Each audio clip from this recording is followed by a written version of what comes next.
पैसे मम्मी जी से रहने मत दीजिए तौल। ना, आप क्यों लगी है किचन में? हम 2000 रुपये में खाना बनाने वाली रख सकते हैं ना। सोचिए 2000 महीना मतलब 66 रुपीज पर डे। माँ कौन सा बुरा है ये हिसाब? बेटा एक बात पूछो तुमसे, बुरा तो नहीं मानोगी? नहीं मम्मी जी पूछिए ना। बेटा तुम्हारे मायके में क्या सच में हर चीज का हिसाब रखा जाता है? अब घर में माँ बीवी के हाथ के खाने में सिर्फ खाना नहीं, प्यार और स्वाद भी होता है। इसे कैसे पैसे से हिसाब लगाया जा सकता है? नेहा रुक जाती है और सोचने लगती है। हाँ मम्मी जी, वहाँ ऐसा ही होता है। मेरी मम्मी कहती थी कि हिसाब रखना जरूरी है ताकि कोई हम पर एहसान न जता सके और हम भी बराबर से दे सके। अच्छा, तो मम्मी ने बेटा ये भी तो बताया होगा ना कि किससे हिसाब रखना है किससे नहीं। जैसे अब तुम सबको तुम्हारी माँ ने पाल पोस कर बड़ा किया, तो कितना तक हिसाब लग सकता है? अब एग्जैक्टली तो नहीं पता, लेकिन हाँ, शादी से पहले मैंने 3 साल काम किया है और सारी सैलरी माँ को ही देती थी। पापा का आंख का जो ऑपरेशन था वो मेरे ही पैसों से हुआ था, तो हो सकता है हिसाब बराबर हो चुका हो। सास हैरान हो जाती है कि क्या कैलकुलेशन है माँ के प्यार की। फिर एक रोज, एक दिन नेहा अपने कमरे में बैठी थी कि अचानक रसोई से कांच के टूटने की आवाज आती है। वो भागकर रसोई में पहुंचती है। ये क्या हुआ कमला, ये क्या किया तुमने? भाई साहब माफ करना, हाथ से फिसल गया गिलास। बुढ़ापे में ना हाथ कांपने लगे हैं, साफ कर देती अभी। साफ करने से ग्लास वापस आ जाएगा क्या? ये वो सेट का ग्लास था जो मेरे दहेज में आया था। 6000 के सेट में 12 ग्लास थे, मतलब एक ग्लास के 500 रुपए। सास रसोई में आती है। अरे नेहा जाने दो ना बेटा, कमला पिछले 20 साल से इस घर में काम करती है, बुढ़िया है, गलती हो गई होगी। मम्मी जी अब फिर शुरू हो गई। अब ग्लास तो टूटा है ना, हिसाब तो होगा ही। सुनो कमला, 500 रुपए कटेंगे तुम्हारी तनख्वाह से। पर भाई साहब मेरी तो सिर्फ 3000 तनख्वाह है। तो क्या हुआ, ठीक है, रोज 2 घंटे एक्स्ट्रा काम करो, 1 महीने में पैसा काट लूंगी। और वैसे भी अभी तो ये महीने की शुरुआत में हुआ है, तो ज्यादा टाइम मिल जाएगा तुम्हें। ये क्या बात हुई नेहा? कमला हमारे परिवार की तरह है। पापा जी रिश्ते रिश्ते होते हैं, लेकिन हिसाब अलग चीज है। आज ग्लास है, कल कुछ और टूटेगा, बस यूं ही माफ करते रहोगे? नुकसान का कोई मोल है कि नहीं? आखिर ये चीजें भी तो प्यार से दी गई थी ना। अब प्यार बचाना है तो चीजों का ख्याल रखना ही पड़ेगा। बेसिकली हिसाब क्लियर रखने से ही रिश्ते अच्छे रहते हैं। सास ससुर एक दूसरे को देखते हैं। प्रिया भी वहीं खड़ी है हैरान। कमला आंखें पोंछती हुई चुपचाप सफाई में लग जाती है। नेहा के ससुर और पति अर्जुन बाहर बरामदे में बैठे होते हैं कि बेटा अर्जुन मैं बहुत परेशान हूँ। नेहा बहुत अच्छी बहू है, घर का सारा काम करती है, लेकिन उसकी ये आदत सही नहीं है। वह हर चीज को पैसों से तोलती है। आज मेहमानों के सामने ऐसी बात करना प्रिया को कितना बुरा लगा होगा। पापा मैं समझ सकता हूँ, लेकिन नेहा का मायका ऐसा ही है, वहाँ हर चीज का हिसाब रखा जाता है। उसने बचपन से यही देखा है। और बुरा भी क्या है पापा, पैसे की पक्की है वो, गलत क्या है? बेटा लेकिन अब वो इस घर की बहू है।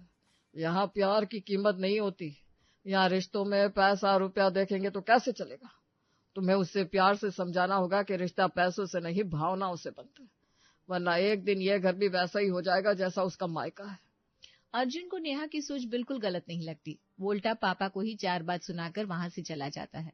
फिर अगले रोज शाम को अर्जुन ऑफिस से खाली हाथ लौटता है। नेहा दरवाजे पर खड़ी होकर पूछती है, टिफिन कहाँ है? अरे सॉरी नेहा, ऑफिस में ही भूल गया। मीटिंग में इतना बिजी था कि ध्यान ही नहीं रहा। अर्जुन वो स्टील का प्रीमियम टिफिन था, मैंने खरीदा था अपनी मुंह दिखाई के पैसों से, 3000 का था। और अंदर का खाना, सब्जी दाल रोटी, वो क्या फ्री में बनी थी? पैसे के साथ कितनी मेहनत लगती है, मेहनत का पैसा भी कितना कम नहीं होता। यार गलती हो गई ना, कल ले आऊंगा। वैसे कल क्या दे रही हो खाने में? खाना नहीं अर्जुन, बेसिकली ये लापरवाही है। अब तुम्हें एहसास होना चाहिए, अगले 1 हफ्ते तक तुम्हें घर का खाना नहीं मिलेगा। बाहर से खाओ और अपने पैसे खर्च करो, 3000 वसूल हो जाएंगे। बढ़िया है। पास ससुर खड़े थे, वो अर्जुन की ओर देखते हैं। ठीक बात है, पैसे की पक्की है नेहा। क्या अर्जुन ठीक ही तो है? लेकिन सासू माँ बोल पड़ती है, नेहा बेटा ये क्या बात हुई, गलती से भूल गया ना वो। घर का खाना नहीं दोगी तो क्या खाएगा बेचारा, और डिब्बे का हिसाब पति से कौन करता है? मम्मी जी हिसाब तो क्लियर रखना पड़ेगा ना, वरना लापरवाही बढ़ती जाएगी। ये बोलकर नेहा वहां से चली जाती है। उसके जाने के बाद अब पता चलेगा हम कितने परेशान रहते हैं। चलो सरला। अगले 5 दिन अर्जुन बाहर का खाना खाता रहता है। 6ठे दिन रात को उसे तेज पेट दर्द होता है, उल्टियां शुरू हो जाती है। जल्दी डॉक्टर के पास ले चलो।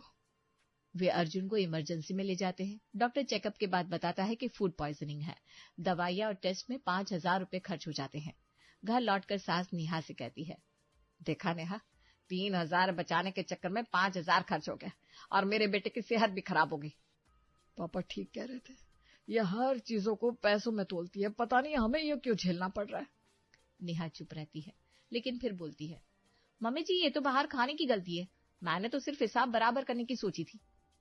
नेहा प्लीज हर चीज में हिसाब मत लगाओ, पूरा घर तुमसे परेशान है। सास आंखों में आंसू लेकर अर्जुन को पानी पिलाती है।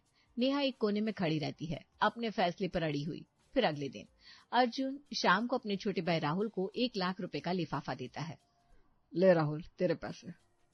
थैंक यू यार, जब पापा के सर्जरी के लिए पैसे चाहिए थे तू ही काम आया था, वरना बैंक से लोन लेना पड़ता, इतना ब्याज देना पड़ता।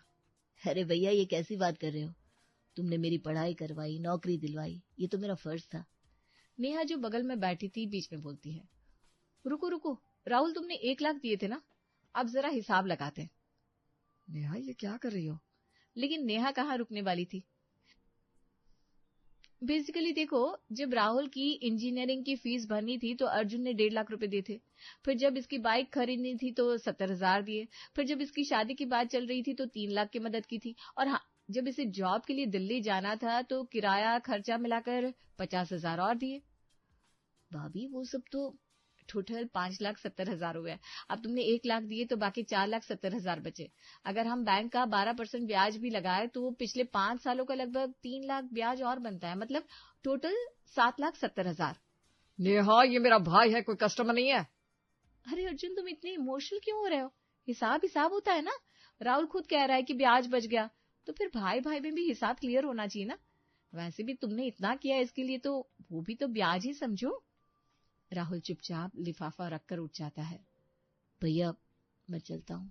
सास और ससुर ये सब सुन रहे थे। ससुर सिर पकड़कर बैठ जाते हैं। अर्जुन नेहा को घूरता है लेकिन कुछ बोलता नहीं। अब तो नेहा का हिसाब किताब दिन पर दिन बढ़ता ही जाता है। एक रोज हद ही हो जाती है जब नेहा प्रेगनेंसी टेस्ट की रिपोर्ट लेकर कमरे में आती है। अर्जुन लैपटॉप पर काम कर रहा था। नेहा की आहट सुनकर वो मुड़ता है। क्या हुआ नेहा, डॉक्टर के पास गई थी ना? नेहा रिपोर्ट उसके सामने रखती है। अर्जुन रिपोर्ट देखते ही खुशी से उछल पड़ता है। ओह माय गॉड नेहा, ये सच है, हम पेरेंट्स बनने वाले हैं। हाँ, मैं प्रेग्नेंट हूँ। अर्जुन उसकी बेरुखी देखकर पूछता है, अरे तुम खुश नहीं हो? ये तो इतनी बड़ी खुशखबरी है। नेहा सोफे पर बैठती है और गंभीर चेहरे से कहती है, हाँ खुश तो हूँ, लेकिन अर्जुन मुझे एक डर लग रहा है। अर्जुन उसके पास बैठता है। डर? किस बात का डर? सब ठीक तो है ना? बेसिकली अगर लड़की हुई तो, मतलब सोचो ना अर्जुन, लड़की को पालना पोसना कितना एक्सपेंसिव होता है। अर्जुन की मुस्कान थोड़ी फीकी पड़ जाती है। नेहा तुम फिर से? अरे सुनो तो, लड़की की पढ़ाई लिखाई, अच्छे कपड़े, फिर कॉलेज की फीस, और सबसे बड़ी बात शादी। शादी में दहेज, गहने, फर्नीचर, सब कुछ कम से कम 20-25 लाख तो लगी जाएंगे। और इतना सब करने के बाद भी वो दूसरे घर चली जाएगी, अपने घर की तो रहेगी नहीं। बोलो ये कौन सी डील हुई? डील? नेहा बच्चे की बात हो रही है, किसी बिजनेस की नहीं। अर्जुन मैं बस प्रैक्टिकल सोच रही हूँ। देखो ना, लड़का हुआ तो वो हमारी प्रॉपर्टी संभालेगा, बुढ़ापे में हमारा सहारा बनेगा। हमने जो इन्वेस्ट किया उसका रिटर्न तो मिलेगा ना। लेकिन लड़की के केस में 0 रिटर्न। अर्जुन गुस्से से उठ खड़ा होता है।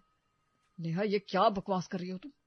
बच्चा कोई शेयर मार्केट का इन्वेस्टमेंट नहीं है, ये तुम्हारी संतान है, तुम्हारा खून, तुम्हारा हिस्सा है। नेहा भी उठ खड़ी होती है। तो क्या हुआ, हिसाब तो लगाना ही पड़ेगा ना। मैं सिर्फ फाइनेंशियल प्लानिंग कर रही हूँ। अरे बंद करो ये कैलकुलेशन, बंद करो। क्या तुम्हें जरा भी एहसास नहीं है कि माँ बनना किसी औरत के लिए कितनी बड़ी बात है, कितना बड़ा वरदान है, कितनों को ये भी नसीब नहीं होता। अरे पर मैं तो बस। तुम्हारी माँ ने भी तुम्हें जन्म देते वक्त यही सोचा था क्या कि बेटी घाटे का सौदा है? उन्होंने भी तुम्हें पैसों में तोला था। मैं भगवान से सिर्फ यही प्रार्थना करूंगा कि चाहे लड़का हो या लड़की, वो बच्चा तुम जैसा ना हो, उसपे दिल हो, जज्बात हो, इंसानियत हो। बाहर से सास और ससुर ये सब सुन रहे थे। सास का हाथ अपने मुंह पर है और आंखों में आंसू। ये कैसे बहू आई हमारे घर में? अर्जुन कमरे से बाहर निकलता है आंसू पोंछते हुए। वो सीधे अपने पापा के पास जाता है और रोने लगता है। पापा मैं क्या करूं, वो हर चीज